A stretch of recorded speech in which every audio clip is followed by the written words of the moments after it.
everyone, welcome to Deep Thoughts on SNL. Leah is upset or something. My name is Rob Moden. Welcome to this SNL kind of companion podcast where we talk about the show and we talk about news and we talk about trivia games. My name is Rob Moden. With me today, alphabetical, first names. Go. Leah Suego. She was on top of it, yeah! And Russel Harder. Russel Harder, the godfather of the Trivia Club. How is everybody? How's it going? It's late-ish on a Sunday. Yeah. I'm doing well. Yeah. Life is treating me very well indeed. Just finished up the Grand Championship Grand Prix with Trivia Club. So like the more or less the third annual celebration of Trivia Club being a thing live event-wise. Yeah. So you've been doing it for 3 years, starting at, was it Cardinal Rule was the first one? Yeah, 3 years starting at Cardinal Rule in Roncesvalles in Toronto here.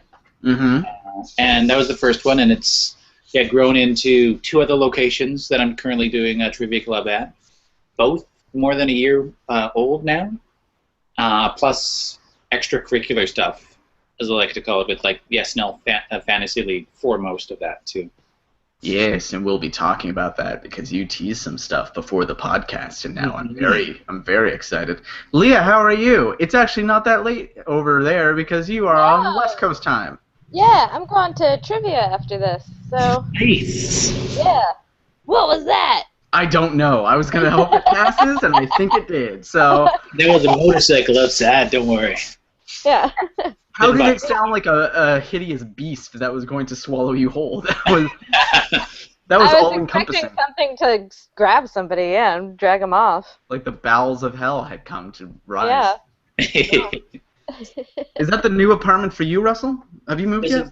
This is my partner's apartment. No, our new apartment will be on June 1st. Okay. So an all-new backdrop. I love the right here on the my SNL partner. Your partner in what? Crime or life?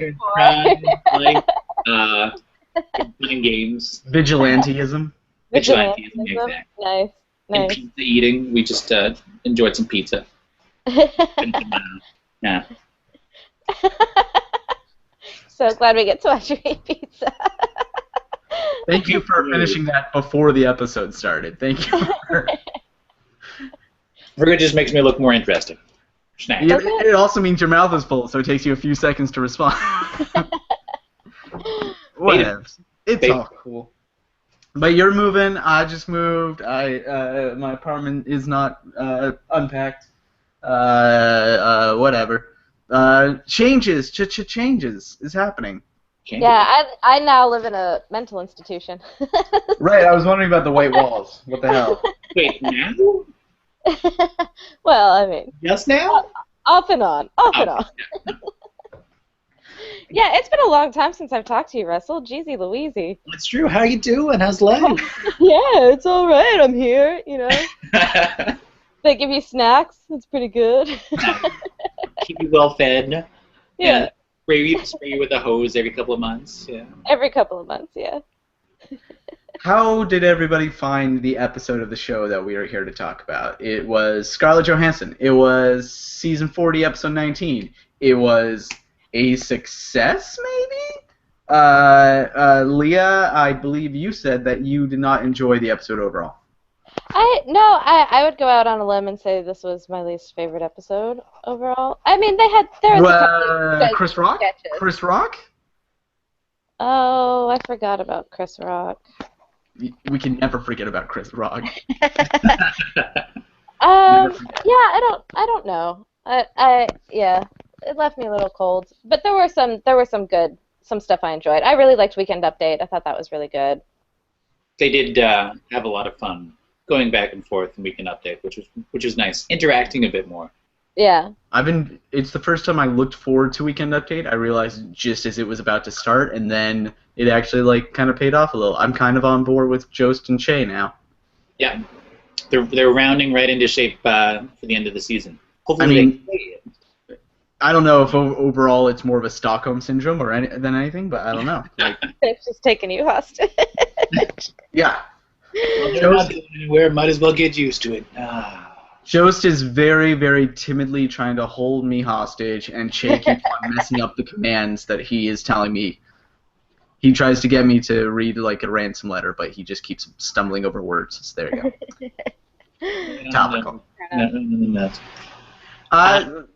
Is there a sketch that anybody wants to talk about immediately, like a big awesome sketch, or a big terrible sketch, or anything in between? I'll go with my favorite of the episode, and that would be the Black Widow Age of Me sketch. Yeah, I think that was my favorite sketch as well. And the enthusiasm in your voice just tells us how much you loved it, Leah.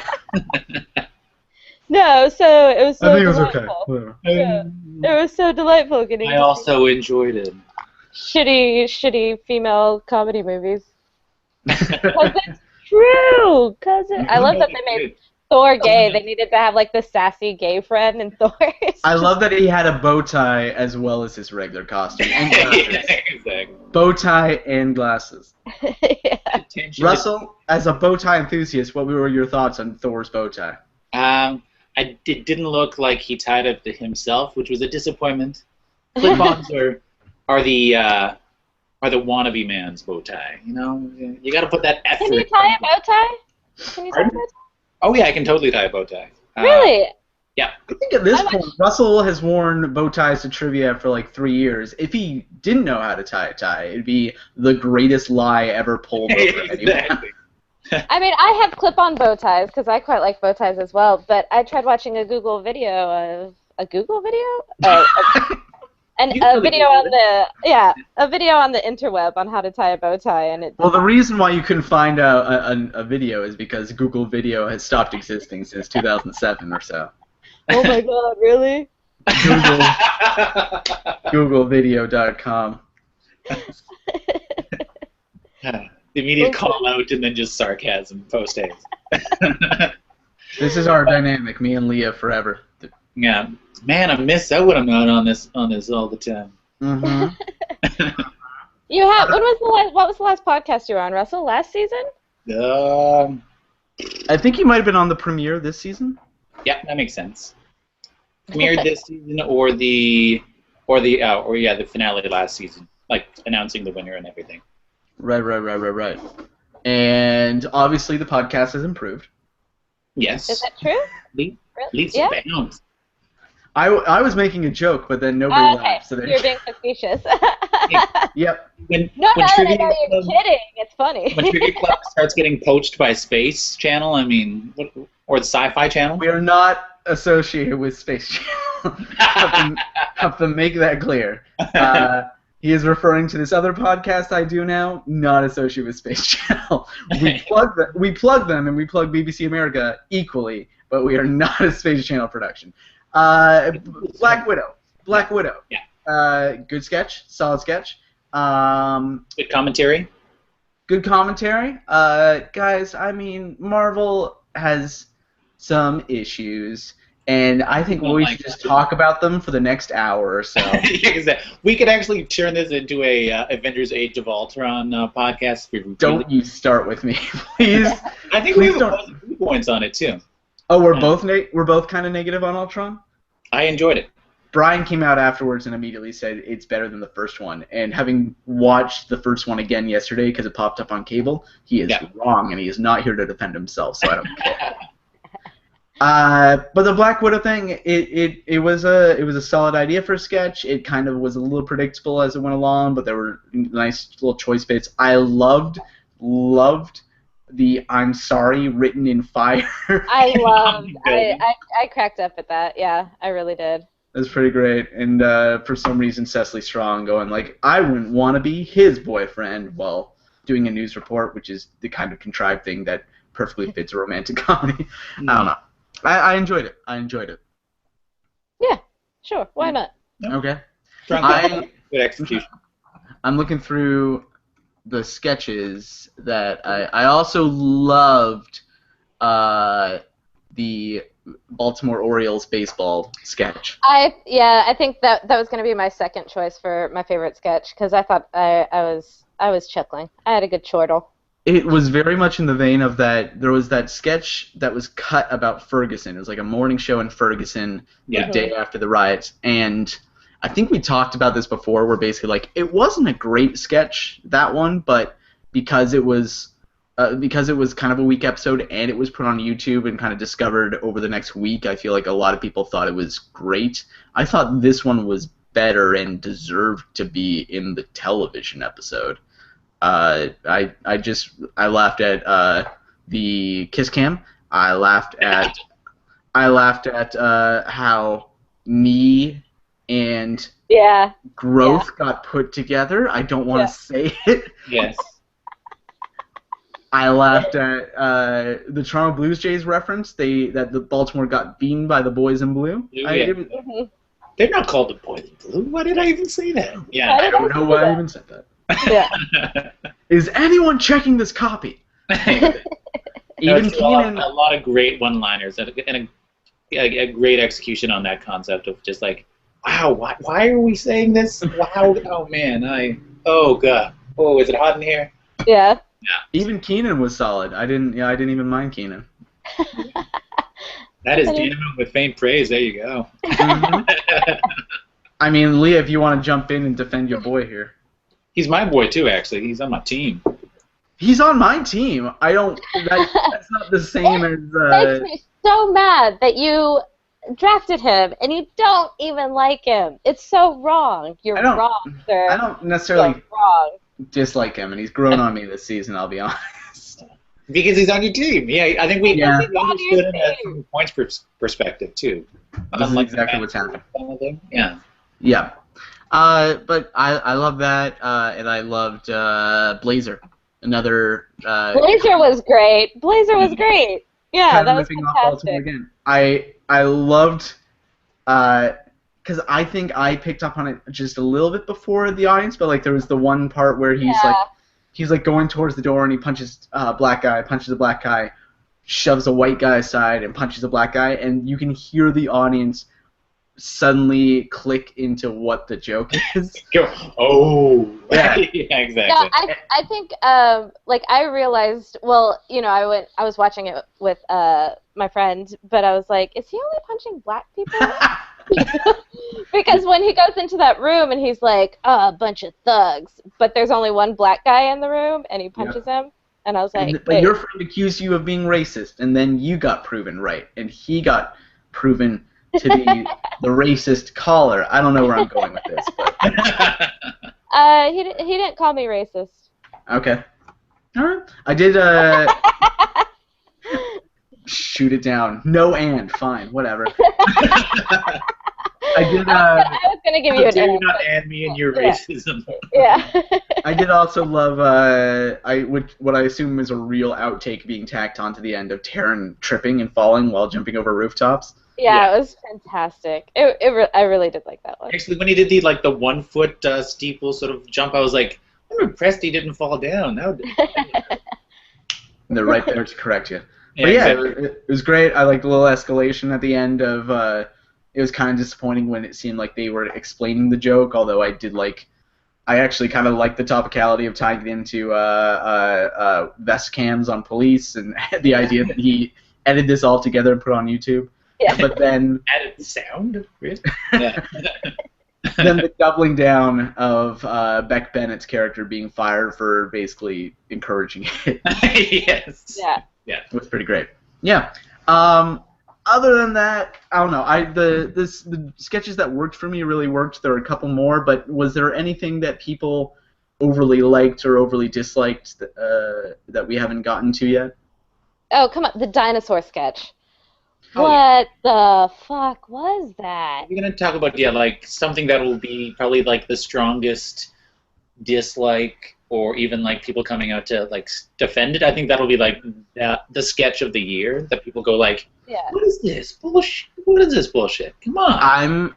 I'm gonna play devil's advocate / I kind of liked the sketch. Everyone is silently getting angry at me right now, unless I'm just not hearing anything. Both of you just started mouthing what? Ah! And I wasn't sure if my sound was off, but okay. It reminded me of ours, yeah. Okay. Sweet, It reminded me of that season 1 Community episode with the teenagers who just keep on torturing Jeff and Britta and calling them Schmitty. Like, Schmitty, Schmitty, and there's nothing they can do to, like, shut them down at all because they're just, like, these asshole teenagers who are following them around.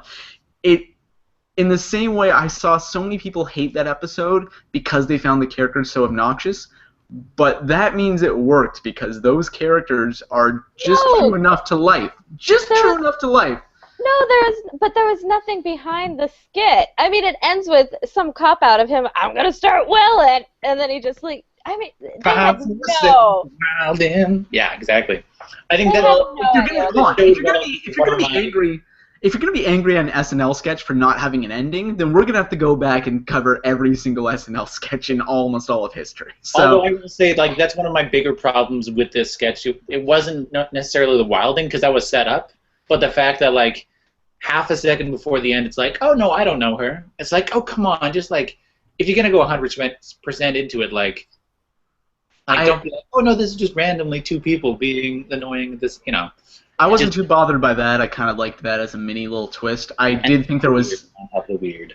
I thought there was slight illogic in that it went back and forth between like them insulting other stuff as so random, and then they themselves are suggesting things for the sake of it being like, because it'll be funny because everyone's gonna be like, okay, that happened. Like, there was kind of a dislogic there to nitpick what I thought was clearly a great sketch. No, not really.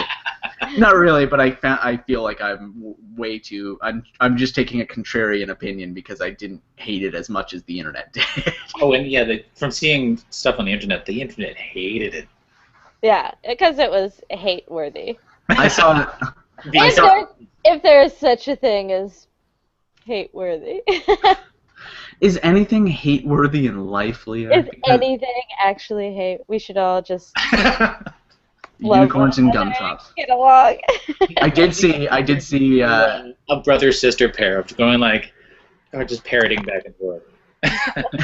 I did see at least 2 professional reviews, like HitFix and I think another one, that just like, because they break it down sketch by sketch, just like listed the title of the sketch and then said, "Let us not speak of this sketch." Yeah, exactly. Just like no. Yeah. That was okay. Taron Killam's wig game was. Oh yes. I knew I was going to mention that too, but yeah.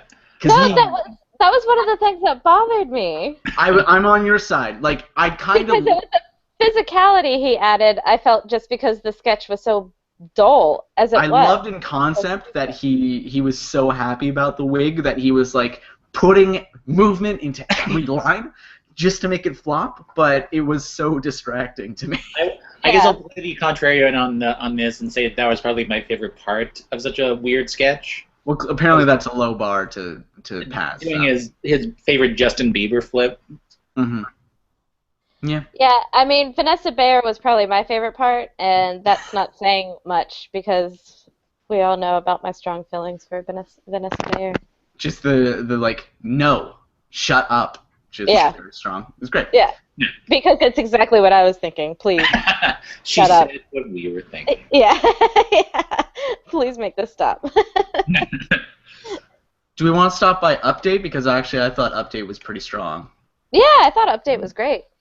We could talk about the guests first. First of all, Kate McKinnon is back as Ruth Bader Ginsburg, which I was very happy with because now every time I see in the news Ruth Bader Ginsburg is like noted as saying something, I realize that on Saturday we'll probably get to see Kate McKinnon's Ginsburns, and it'll be great. Yeah. It'll be fantastic.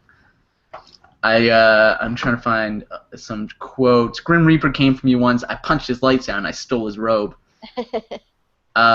Float like a butterfly, sting like a bee, clean myself like a fly. I don't even really get that, but I just thought it was. Yeah. I think it was just the fun physicality of it too. Yeah, I think so. The little hands. Little hands. But it was a fun time. Yeah, Kate McKinnon's great. Any thoughts here? Great to see her with such a locked-in reoccurring character now with that too. Like that'll be part of her best of. I'll be honest, I kind of wish we could see it in a non-update setting. Like I would like to see a Supreme Court sketch of just her like belittling everybody else into joining her viewpoint. I don't know. With Bobby Moynihan as Anthony Scalia. Yeah. Etc. Yeah. Mm-hmm.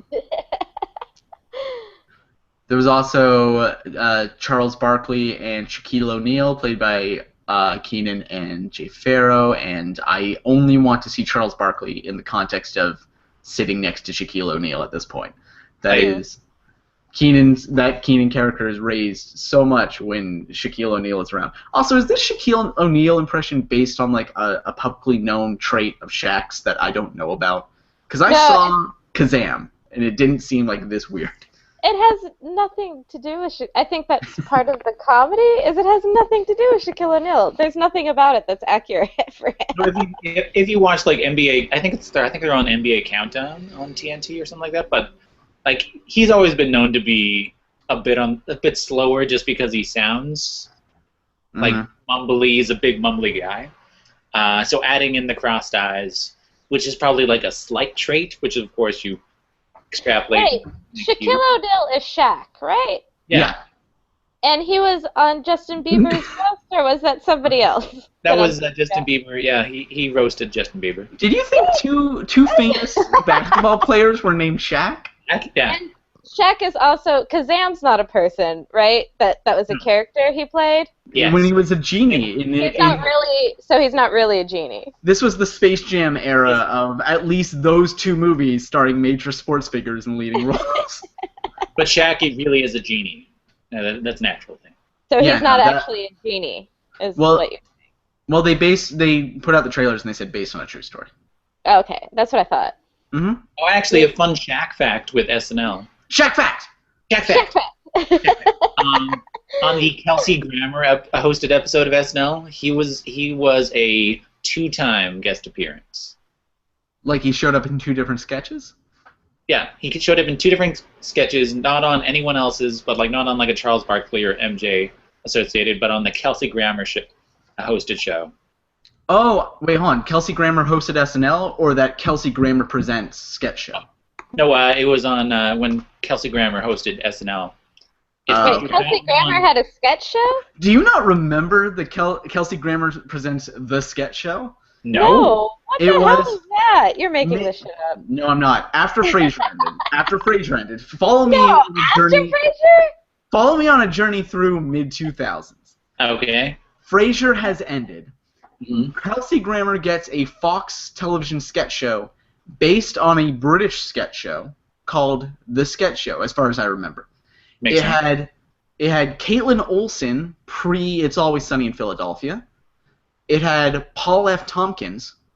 However, I believe none of them were involved in the writing of the show. I believe, like The Office US is pilot, it was all reshoots of the exact same scripts as the British sketches. That seems like a horrible idea. Apparently, they also filmed in London, and like there was like a sketch that was set on the beach, so they had to go to a London beach in the middle of like the cold season. Why? If you go look up Paul F. Tompkins, I think the first time he guest hosted Comedy Bang Bang, like in the first year of that show, he had Caitlin Olsen on, and they just talked shit about Kelsey Grammer's The Sketch Show. It was fantastic. And it lasted like 6 episodes. Kelsey Grammer just wanted that Drew Carey money, I understand. Yeah. Mm. Yeah. What were we talking about? Weekend Update. Shaq Fact. Shaq Facts. Shaq Facts. Yeah. That's this week's episode of Shaq Facts. In 2 sketches of a Kelsey Grammer hosted SNL. Not 1, but 2. He's never hosted SNL? No. Shaq? Yeah. I don't believe so. Shaquille Barkley has. O'Neal. Gordon has. SNL. That's surprising. Shaquille O'Neal backed out of being a host in season 24. Oh, okay. Shaquille. Why would you do that? Oh, hold on. Because it was Kelsey Grammer's episode, season 24, October 3rd, 1998. Shaquille O'Neal, who was chosen to be the host but backed out, appeared in 2 sketches. Big Bernard, about an overgrown man who comes home late and receives a spanking by his father, played by Tracy Morgan. I remember that. Yep. and Morning Latte as himself. That's why. Interesting. What weird world is it where like he backs out of being a host and then Lorne Michaels is not like no. He like It's probably because he's cross-eyed and he couldn't read the cue cards. his eyes are just trying to French kiss each other. Yeah. And Lorne's not going to hold that against somebody. Well, maybe he says that actually the wording of it, I'm not sure if he was asked to host and he said no. It sounded like he was asked to host, he said yes, and then he backed out. And then Kelsey Grammer, as he always does, came in to save the day. Yeah, he's known for that. He's known for that. So back to Sarah that we actually aired last night. And then there was the Game of Thrones thing, which went over my head for the most part because I assumed the joke is that these two unpopular characters are the only ones who haven't been killed. Yeah, they're the legitimate only couple that exists on the show. Except for the incestual one. Yeah. I was going to say, I mean, it's a legitimate relationship. Maybe frowned upon, but... But they're not really having a relationship right now. It's going through some tough times. As it happens, yeah. I'm just pointing out, I'm going to push this episode with the quote, Leah Sueko, incest is a legitimate relationship. Incest will be in square brackets, but I still think the outrage can come, and it'll really boost up our numbers. Yeah. Oh, I feel like that's the only reason I'm here is to outrage people at some point. I'm going to say something that's mildly offensive. Or super offensive, I don't know. Sorry, what was Russell going to say? I said hashtag incestgate. Yeah. Mm-hmm. Hashtag cancel deep thoughts. There was also... The one thing I did enjoy was Vanessa's winter's not the only thing that's coming. And then Bobby started winking very hard at the camera. Yes. And then they told the audience that they should be applauding that. And also, I'm just wondering between that and the knee growth thing, who at Standards and Practices at NBC got fired or is taking a vacation right now? Do you Weird think that they were both the same app.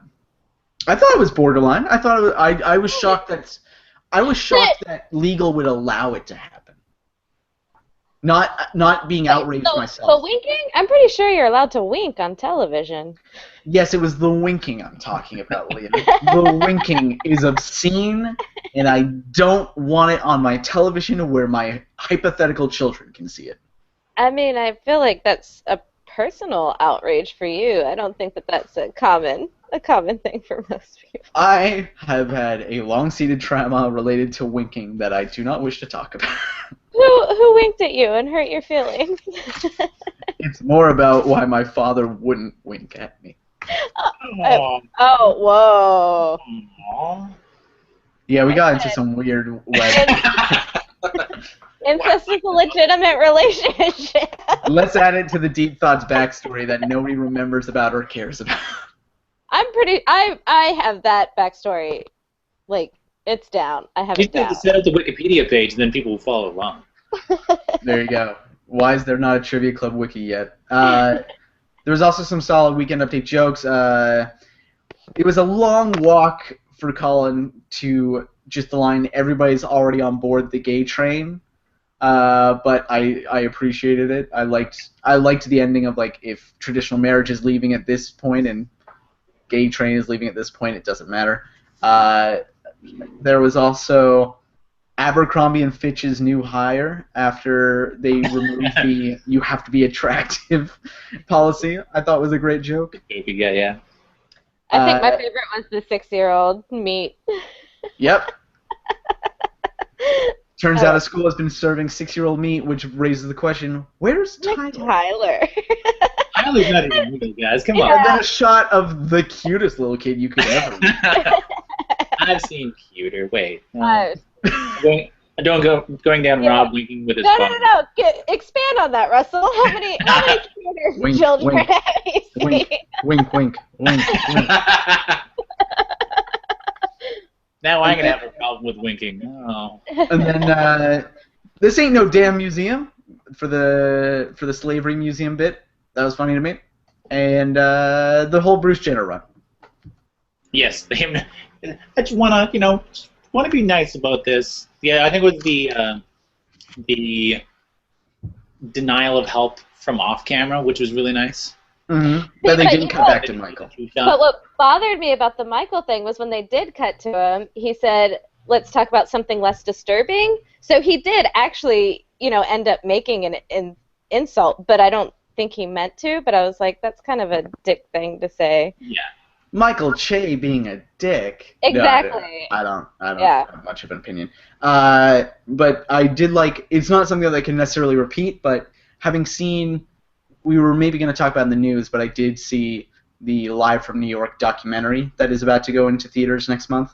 And one part of that is they were actually filming on the night where Leslie Jones had her big, I would be dating way more if I was living in slavery times rant on Weekend Update.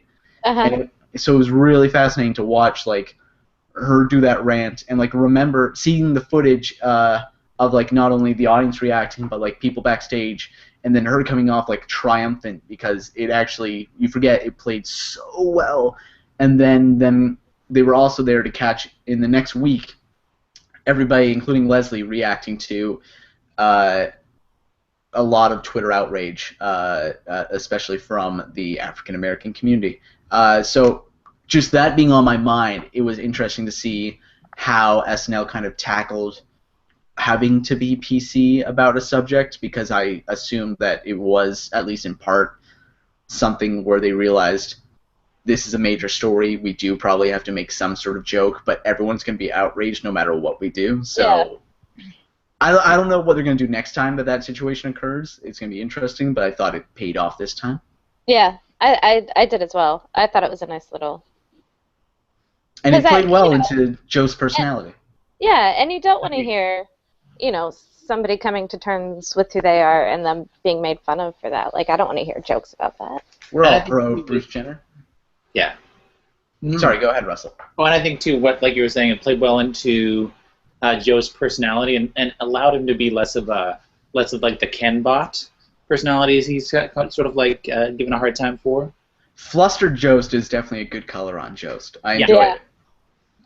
But yeah, solid update. Update.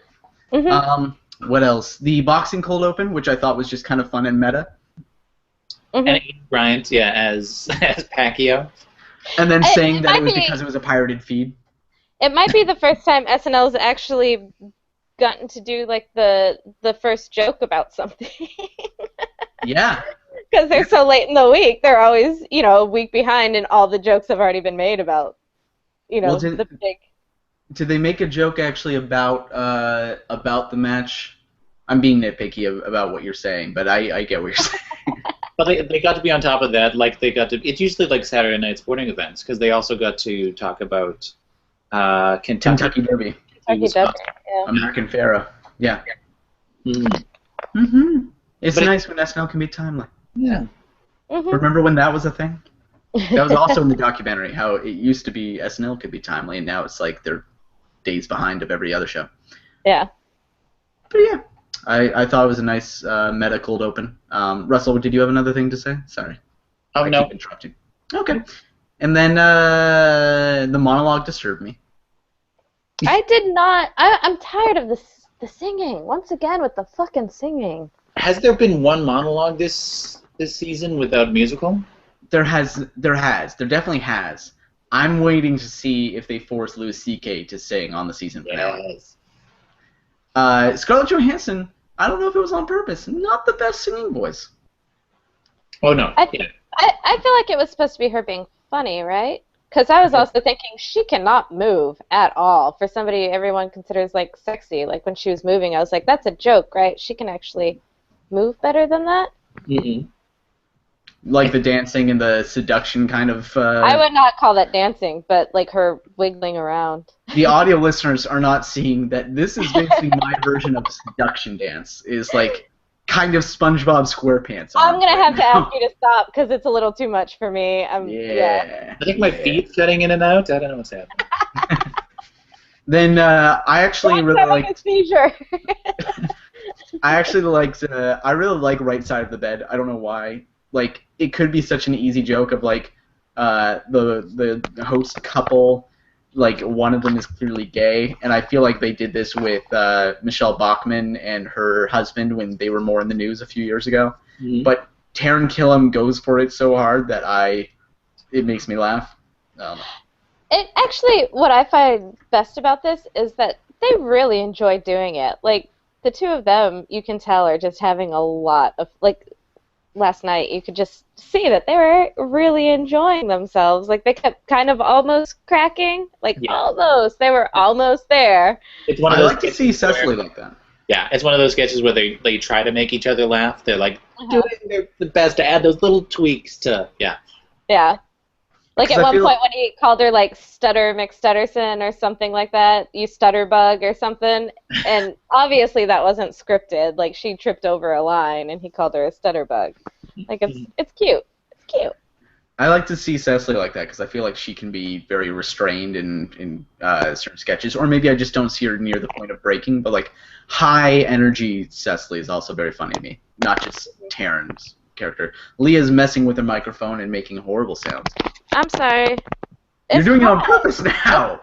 Well, yeah, that I did it on purpose. I'm sorry. I'm like a 4-year-old. I'm sorry. And then there was... Oh, actually, I really liked the Virgin America robot flight attendants thing. Yeah. They're called flight attendants, Russell. Come on. well, they looked very retro. Let's be honest. They look stewardessy. And they were robots, okay? You can't offend a robot. Robot has Russell- no soul. I just watched Blade Runner: The Final Cut. Russell, you're starting to sound like a kind of sexist pilot that I know from a certain sketch. Did I say that wrong again? I just don't have my Pete Davidson here to double check me. Right. I enjoyed the sketch though. I thought it was funny. Somebody on Twitter noted that Scarlett Johansson was probably killing the like delivering on the robot delivery a little bit better than Vanessa. Like, where would you like the blanket? Would you like me to put it in your hand? It was fun. Yeah. 38 Also, boxes she of... has the most monotone voice in the universe. Yeah, I thought Vanessa did fine, but for some reason Scarlett just like hit it just hard enough that I was very happy. Mm. Yeah, because she's a robot. She's a Cylon, you guys. That's all I wanted. I just want my Scarlett Johansson robot. You and every other guy in America. It's called The Future. Directed by Spike Jones. Way in the future. Way of the future. Way of the future. Oh yeah, she did play a robot in Her. That completely messed my mind. I was trying to in my mind make. She didn't play a robot. She was not a robot. This is the most. That's the most semantic argument you could possibly have. I was trying to make an Avengers Age of Ultron is not good joke about lack of emotion or something, but I don't know. I kind of left it. He was quite good in that with the Hulk relationship. The dialogue kind of left something to be desired. Also, she was weirdly forward. Like, I get it, it's kind of in character for Black Widow. If she was interested in a guy, she might be very forward about it, but it was, like, awkwardly And we're forward. picking up, like, 2 years after. Oh, do you have a problem with a strong, secure woman, Rob, making a statement? What if I do, after Leah? what What if I cut through the bullshit and I'm just like, I want my women timid. Rob? Oh, yeah. Wink, wink, wink. Let me You be your. think a lot for not liking winking. I just create what I fear most, as Ultron tells us. And then the Jingle Writer sketch. Awful. All right, Russell. That was I mean the post-song sketches. Sometimes it's just like something to fill time. I feel like. I feel That like didn't even have like a particularly strong point, or like even if it's a weird point, it didn't have a particularly strong reason to be there. It was just like, oh, we have like time for a 3-minute sketch. Okay, yeah, let's put in that one. That one was written and it got a decent response. weirdly enough, I feel like this season we've gotten a lot of like sketches that are weirder or more concept and abstract that might have only played in a 10-to-1 slot in past seasons, and now they kind of fill a lot more of the show. Yeah. Like Blazer seems like it could have been a 10-to-1 pre-tape before. I'm just kind of going through the list. Museum tour, it maybe Definitely. feels a little weirder. It could have been. The Virgin Stewardesses, absolutely. Like it feels like. And I now, don't know, you're calling him it's fine when you God call damn it! No, no, I blame Russell. Moving on, guys. I want to make it clear that I'm not sexist, and that is what not sexist people say. They really try to tell everyone that they're not sexist. Yeah. Me and Taryn, just co-pilots. But yeah, it feels like we've gotten weirder and weirder sketches in the middle of the show, making up the bulk of the show, and the 10-to-1 sketches have kind of been more tossed off ideas as a result. I don't know if I'm the only one thinking that. No, it's true. It's like your 10-to-1s. I feel like they've been traditionally like, oh, people are half asleep or asleep, so let's try something like out of the ordinary. Not that SNL has ever been ordinary, but completely out of left field. Yeah, and usually that's why it works as like a good, especially with Kyle Mooney and Beck Bennett, like your new digital guys. Although they've been missing in the last few episodes, I feel like. Mm-hmm. And speaking of missing, like Sheer was completely gone. Well, we can talk about points, but I don't think. So I didn't see Sashir, Kyle, Beck, or Leslie at the end of the show. And Kyle was like the very last one. Yeah, Kyle was in the Jingle Writers. Leslie was in the Airplane Judge. Beck showed up throughout the show, but kind of in small roles. Kind of tiny stuff. Well, let's talk about points then, because for anyone who doesn't know, this podcast was born out of the Toronto Trivia Club's Saturday Night Live Fantasy League, which is exactly what it sounds like. It's a sports fantasy league with Saturday Night Live cast members and host drafts. Somebody's making horrible noises again. We all. It's not me. It's Russell. Recycle, man. We all choose cast members, and if they're in more sketches, if they dance, if they're recurring characters, then extra points. Russell actually does the official point tally versus my unofficial one that I do for the podcast, and he says that he has the actual points as well as what teams are in the lead, which we rarely get to talk about on the podcast. So, Russell, tell us who did well this week and who is a loser. Who did well? I mean, just like most any other week this season, like save for like a show here or there, like your top 2 point getters were Taran Killam and Kate McKinnon. Yeah, that comes as no surprise to anybody. I do want on record when I said winners and losers, I did mean people in the fantasy league, not the cast members. We love all the cast members, especially ones like Taran Killam, who actually go back and correct your points. Correct my points. Make sure that every 10th of a point is there. Yeah. Anyway, go ahead. Let's see. Kenan Thompson also had a really strong points night with just 5 behind Kate McKinnon, actually. 5 points behind Kate McKinnon. Really? I had, before I knew you had some official points, I had Kate and Kenan at the same amount of points, so we might cross-reference. But yes. Interesting. She did kissing and singing. That might have been missed. Oh, kissing might have been missed. I don't remember kissing. Anyway, go ahead. Yeah. I'm the worst. That's right. Okay. Leah's nodding as well. She's being very quiet, but she's nodding and agreeing with Russell. And actually, most of the repertory cast had a strong points night. Like, everyone was around or over 40 points, with the exception being Vanessa Bayer, who still had more points than any of the other featured cast members. So she still had 22 points compared to, I think, Pete Davidson would have been the closest to her.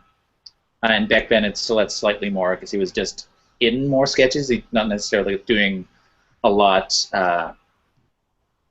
on the featured side, but being featured in sketches. But yeah, he had Beck Bennett had 29 points himself as the highest featured cast member. All right. What do you want to share specific numbers, or do you want to just jump to team rankings and how close everybody is going into these final 2 episodes? Team rankings. Okay, go for it. I'm very anxious. Yeah, because you had Scarlett Johansson, that was another big boost for you. You had 212 points just this episode. Yeah. Wow. Yeah. And the closest person to you would have had 128 points. Whoa. Whoa. Whoa. And that was the 7th place person in the Repertory League. And to explain that, there's the Repertory League, which is the people that came back that have been in the SNL Fantasy League for the past 2 years, for both years that it's been in existence. And we have a Featured League, which is everyone new to the league. So we don't care about the feature league. We just care about repertory for the most part, who are also mostly the people on the hangers podcast. on who are like, oh, this is fun. You can mention who's at the top of the feature league, but right now we really care about who's in the repertory league. Yeah, the isolated archipelago. Mr. That's me. Lonely Island Is Rob. that Matt? Fucking Matt. No, that's is me. that Rob? Oh, okay. No, yeah, he had. You were the top team this week with Kevin Morgan. Actually, he's not ready for first place players. They came in second, which so fitting for the team name. And then third this week were the Ignorant Sluts. One Matthew Smith, just edging out Brian and Leah. Okay. Yeah, by about 5 or 6 points over them. And I had one player not in the entire episode.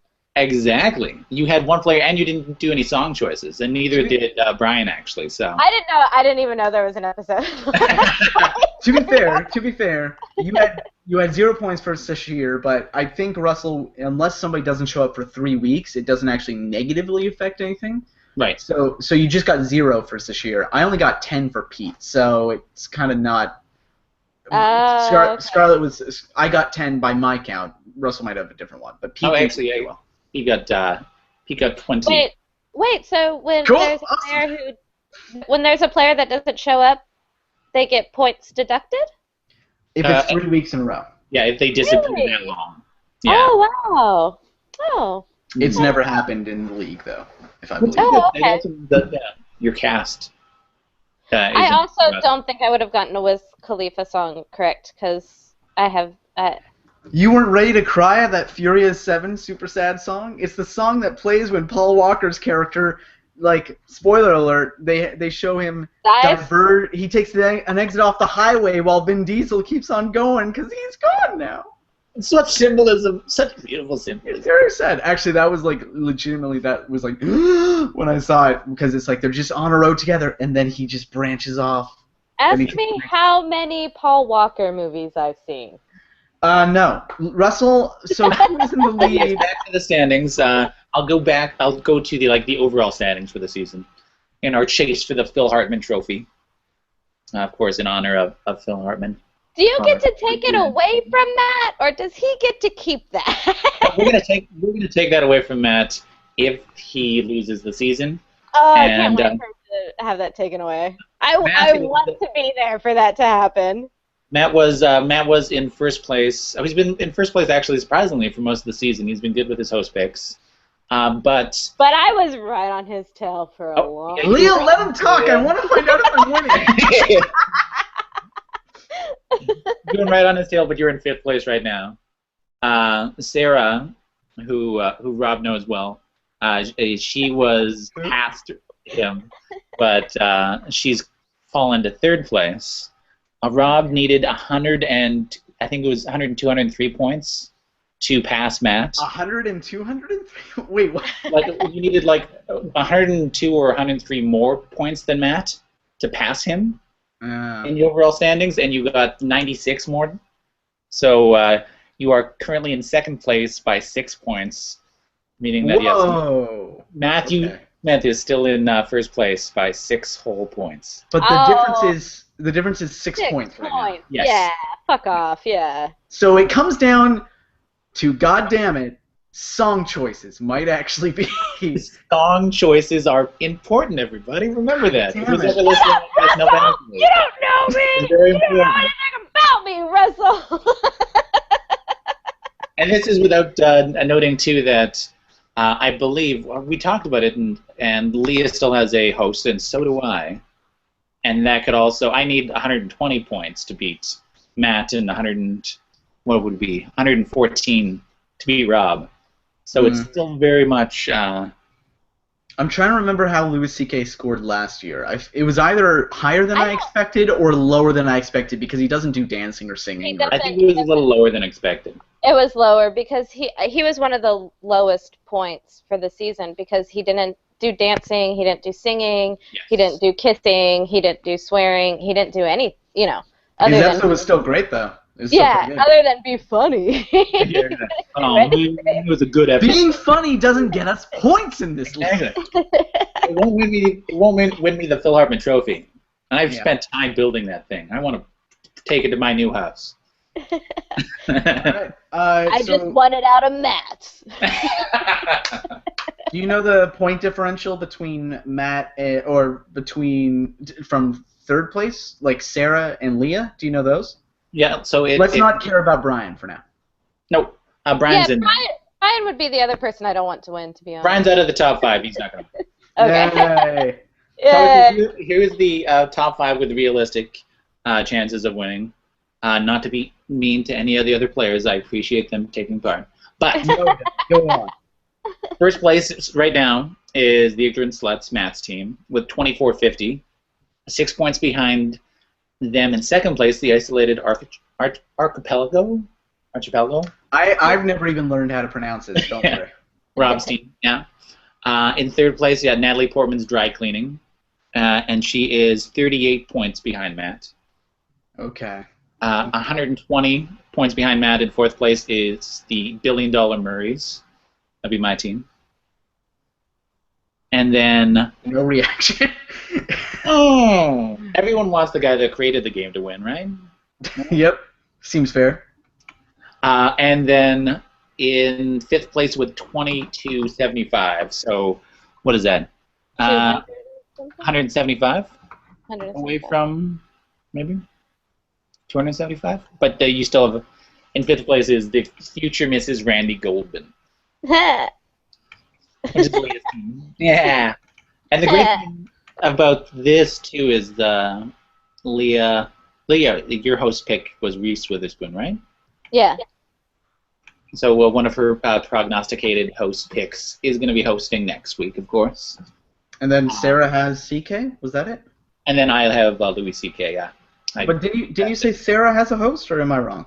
I thought she had Reese Witherspoon, but... Okay. I was wrong. It is probably Leah. Okay, then I'm not too scared about the 38-point difference between me and Sarah. I'm not scared of Leah either, so there you go. No, I mean, I doubt. 175 points, I feel like Reese Witherspoon's not going to make that up, so yeah. And also, you're not coming to the live event, so and I'm not we don't want you to win now. Yeah, exactly. Because how lame is that if we announce the winner and she's not there? And we're no, because like, I would give Sarah a speech for her to go read in my place. I couldn't accept Why Sarah? Just because she's the girl? Yeah. The girl in the okay. Yeah, all right. We have to have like some sort of, like what's it called? Camaraderie?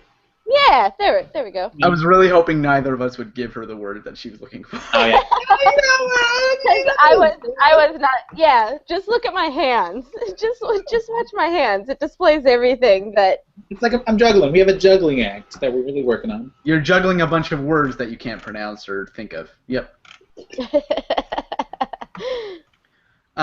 Great. Okay, so actually, Russell, do you want to share what event we are talking about? Oh, yes. So speaking of the event that we're talking about, for the first time, we're going to do a live meetup of the SNL Fantasy League, invited out for, and it's going to be invitation-wide. Anyone can come. We're going to come together and enjoy the finale of SNL this season at Hitch, which is actually, let me get the info on that.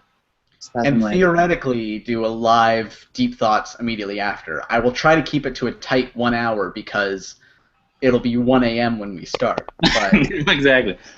Yeah, and we'll all be drunk, so it'll not be great. But I'm tired right now when it's 9 o'clock on a Sunday. Well, make sure to call me if you guys are gonna be drunk. Yeah. You can pull up your favorite scoop and join on. Although it'll be earlier for me, so I'll be like, you guys are a bunch of assholes. Well, you call me at 8 in the afternoon. Duh. No. But yeah, it's so we're doing a live event at Hitch, and Hitch is at 1216 Queen Street East in Toronto. We'll probably start at 10:30, 11. Get there early-ish, but not too early necessarily. To watch on their big projected wall screen the finale. Do live points, so we can do as official. An award ceremony afterwards of unveiling the Phil Hartman Trophy for the second year in a row and giving it to the winner of this season. And maybe adding a few more things like possibly specialized cocktails, for SNL cocktails. We're going to have a lot of fun with it. And of course, cool. like the live stream of the Deep Thoughts podcast afterwards as well. Have you talked to the Hitch about whether we can actually live stream that? I just assumed we'd be recording it. I don't know if live stream is a possibility. Oh, of course, yeah. That would of course be network connectivity. Yeah. This might be a conversation to have offline. I don't know. Exactly. Yeah, as enthralling as all this is, guys. Yeah. Hey, just because you're not Leah won't be there. Not going to be a great party. No, I mean, one, I have to pee. Two. You can go pee while we talk about the White House Correspondents' Dinner. I feel like you guys. Oh, okay. All right, bye, Leah. We'll see you in a little bit. Russell, did you see? Let's move on to news. Russell, did you see the White House Correspondents' Dinner thing? I did. I saw Cecily Strong do quite a good job. Surprisingly well, also considering that she is no longer a Weekend Update anchor. No, exactly. Yeah. Bring the house down with some really like pointed jokes too. I enjoyed. I'm trying to remember them. The one that sticks out in my mind is absolutely. I want you all to raise your hand and do an oath. I will not talk about Hillary's appearance. Talk about Hillary's appearance because that is not journalism. That stuck out to me. That was great. Yeah. What else was there? I'm trying to look up best lines from Cecily, but she did a great job. Any highlights for you? Yeah, calling out Secret Service, having fun with that. And of course, SNL adjacent would be Key and Peele. It's a little bit more adjacent than they could be, but yeah, Key and Peele and the anger translator showing up and actually translating for the real Obama, which was pretty great. A nice touch. And then Obama basically, like, it's such a scripted moment of, like, kind of being safe, but still, like, I was kind of shocked that they let him go off the rails within the joke, within the sketch, and get basically call everyone selfish for dear Lord. I think that's the boot. Yeah. Here's the last 10 seconds, Leah.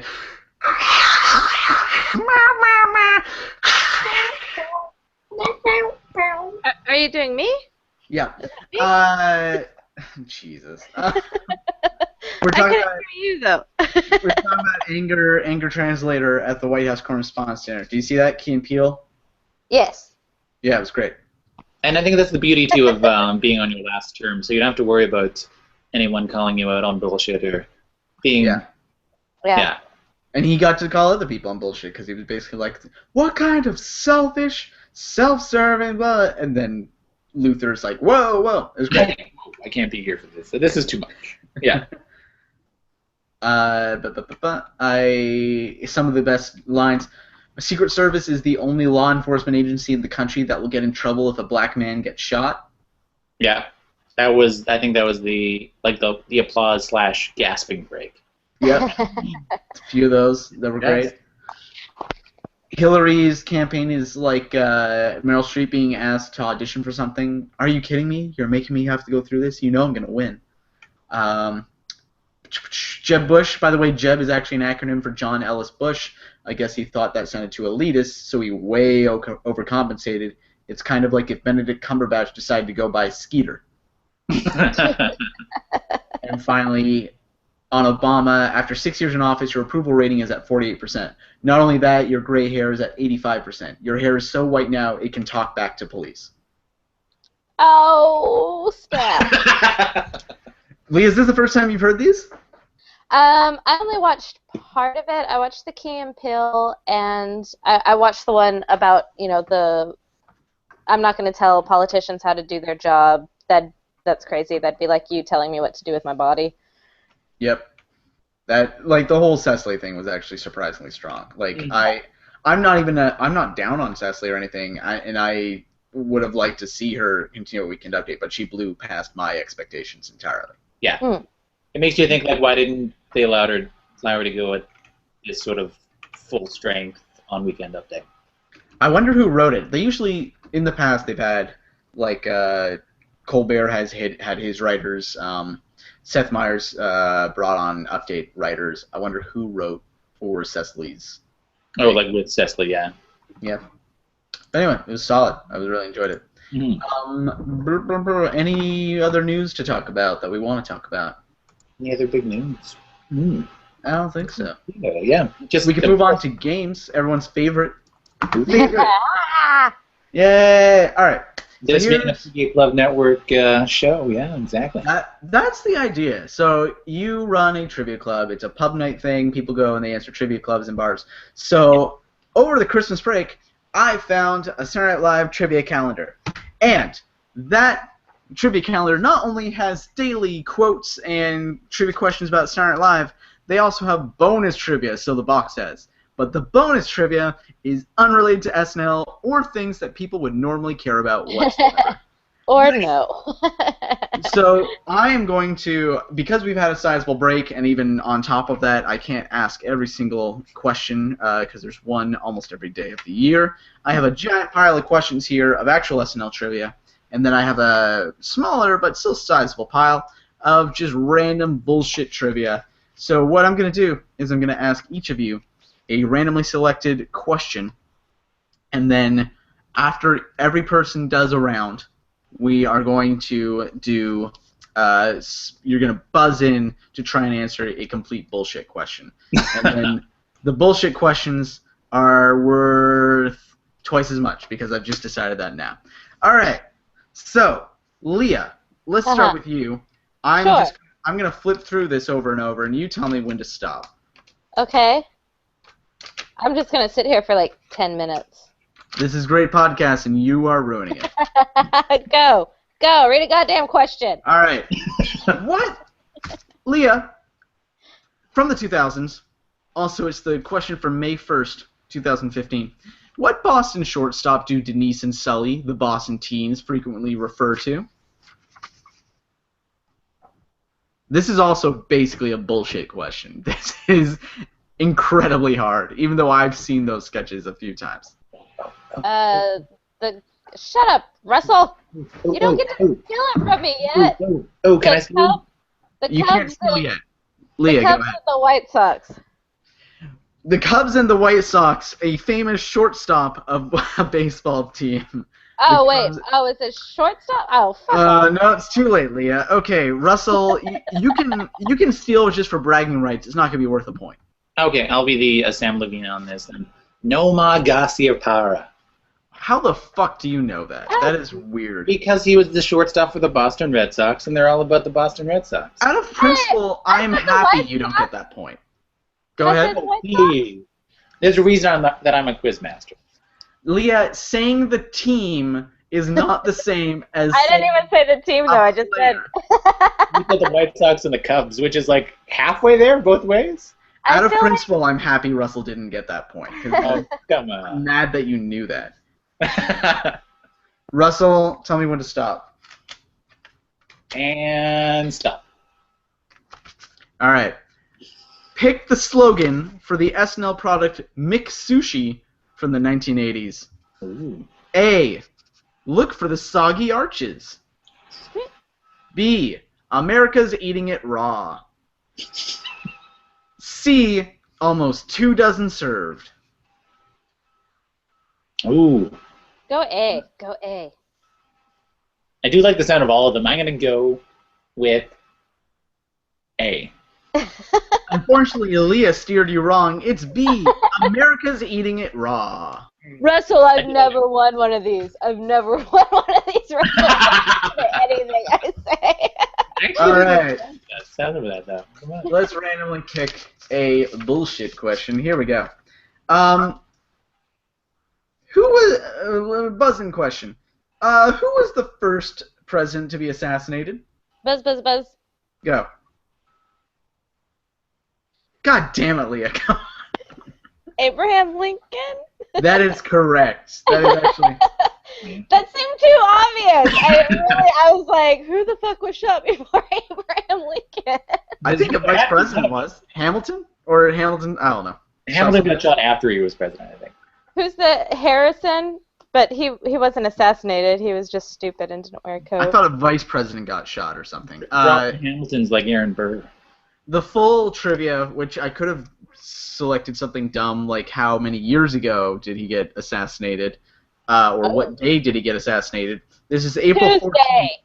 April 14th, 1865. If it's Tuesday, I'm going to give you a bonus point right now.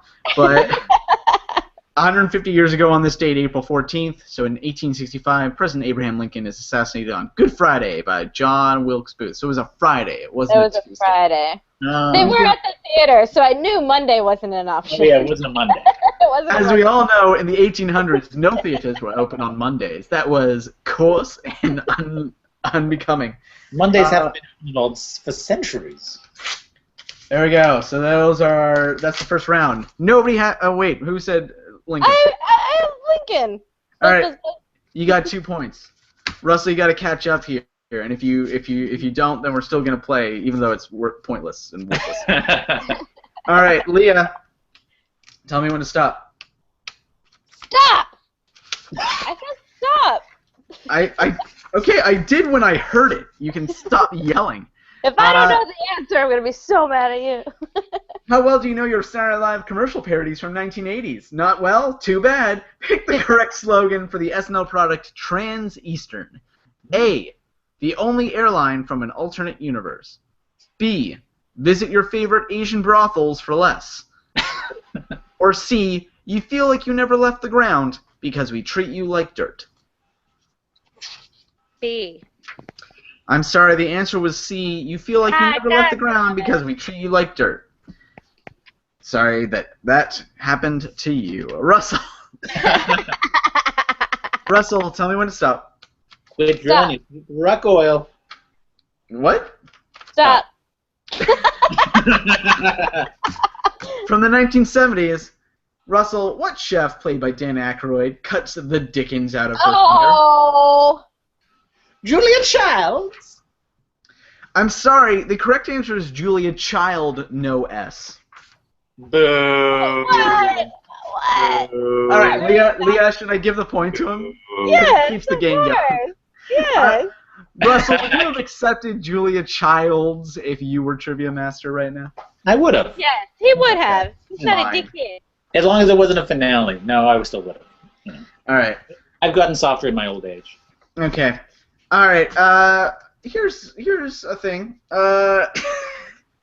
45 years ago, name one of the top 10 shows on television. 45 years ago? Yep. Buzz, buzz, buzz. Leah. Oh, that was the actual question? MASH? No, there's no MASH on here. Russell. Can I feel? Yep. The Jeffersons. No, there's no 45 years. Wait, hold on. Yeah, let's keep going until somebody gets something. Buzz, buzz, buzz. Yep, you have to buzz every time, Leah. Leave It to Beaver. No, Russell. Buzz, buzz, buzz. Yep. WKRP in Cincinnati. No, Leah. 45 years. What? Can someone do the math for me on that? Like what year I that can tell you, but it's kind of more fun this way, and also you didn't buzz, buzz, buzz. Buzz, buzz, buzz. Russell, he buzz, buzz, buzz. Wait, what? Mary Tyler Moore Show. That's what I was thinking. No, neither of you are correct. All right, here's the list. Cheers! No, that wasn't 45. Cheers wasn't in 1970. What? How long ago was 45 years? 1970. I don't know. Oh, 1970. Okay, hold on. Buzz. No, it's over. It's over. Fine, go guess. Dick Van Dyke. No. How are you going really low for a long Was way? that That's a like show? Marcus Welby, MD, The Flip Wilson Show, Here's Lucy, Ironside, Gunsmoke, ABC Movie of the Week, Hawaii Five-0, Medical Center. ABC Movie of the Week does not count. That is It does. not It's on the calendar. Bonanza, the FBI. Bonanza. Oh, yeah. All right, that's round 2. It is 1-1. 2-1. I got 2 points. 2-1. There we go. This is going very well. Leah. You make a wonderful quizmaster. Leah, say stop. Stop. Also from the 1980s. The hardest questions of all, because nobody cared about SNL in the 80s. And none of us were, like, alive watching it. Depending on the year in the 80s. But yeah, Except for no. Brian. I'm not sure what year this is. The question from March 27th, 2015. Eddie Atari, interviewed by Joe Piscopo in a Sports Central segment, is an expert at what arcade game? Pong. That is incorrect, I'm sorry. Ugh. It was Asteroids. Oh, Russell. that's basically the same thing. Russell, you need to get a question. You need to get this question to tie. Okay, stop. Okay. Stop! 1990s, what ex-girlfriend does Brian, played by Adam Sandler, base his entire TV show on? A. Jenny. B. Denise. C. Jenny. Amanda. D. Kate. Jenny. Denise. That is correct. Russell has tied it up. Leah was trying to fuck him over. I was not. I was giving a sincere answer to my friend Russell, who I've known for 10 years now. All right. It's 2-2. I'm going to open this round up of the bullshit trivia so that Buzz, buzz, buzz. Buzz, buzz. you have to say buzz, buzz, buzz, and you have to, but you can just start yelling shit. Every answer needs a buzz, buzz, buzz. All right. 50 years ago, the top 10 TV shows on television. Name Wait, one. is that 1965? Buzz, Mary Tyler Moore. No. Wait, Buzz, hold buzz, on. buzz, mash. Buzz. That was 1965? Buzz, the Jeffersons. Buzz, Ironside. Buzz, Stars. Aftermath. Taxi. Buzz. Nobody's right so far. Buzz, All in the Family. Buzz, moving on up. Oh, that's No. That's the Jefferson. You're just saying the theme song. Buzz, to the Come on. side. No. Wait. So, Buzz, the Brady Bunch. Wonder Years. Brady Bunch? Keep going. Gunsmoke. Buzz, Gunsmoke. Nope. I'm just going correct. Buzz, Bonanza. Incorrect. Bonanza was also on this list. Russell wins. Bonanza was the #1 show, meaning that it fell by 1970. Here are the other shows. Number 2, Gomer Pyle, USMC. Number 3, Oh. The Lucy Show. Number 4, The Red Skeleton Show. Number 5, Batman on Thursdays. Number 6, The Andy Griffith Show. Number 7, Bewitched. Number 8, Andy Griffith, that's what I was trying to think of. Beverly when I said Hillbillies. Dyke. Number 9, Hogan's Heroes. Number 10, Batman on Wednesdays. Amazing. Batman did well. Boom. Did so well. Congratulations, Russell. You win nothing except bragging rights on this terrible, terrible game show. Nice. So that's it for this episode. We're looking forward to Reese Witherspoon next week. We're looking forward to Louis C.K. For the finale, including our live event at Hitch on Queen Street East. Leah, where can people find you? They can find me at Leah Sueco on Twitter. I guess Leah.Sueco? I don't know. How does that work? I don't know. Well, you pick your own Twitter username, and then you remember it, is how it works. Oh. Yeah, there's a dot. I think it's Leah.Sueco. Or is that your email address? No, that's not my email address would be... Actually, what's your phone number, just to make sure? Yeah, it's 555-267. Leah, your Twitter account does not have a dot in it at all. It It's just doesn't. Leah Just Leah Sueco. Sueco. There we go. Easy peasy. 1, 2, 3, Z. Leah Easy Sueco. peasy, the name of the game. Easy peasy. That is what this podcast is. Russell, where can people find you? They can find me at Russel Harder on Twitter. They can find Trivia Club on Twitter at @trivia_club. Also, Facebook.com/Trivia Club. And also on our website, triviaclub.blogspot.ca. And then you can find me at RobExists on Twitter. I'm also hosting a Orphan Black podcast called Clonecast, which is running concurrently with Season 3.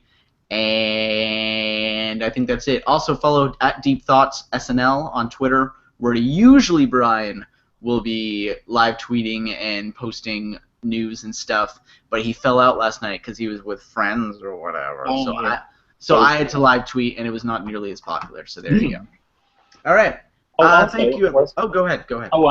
You can find Trivia Club and all our podcasts and live streams such as this on youtube.com/Trivia Club. Mm-hmm. You know that if you're already here.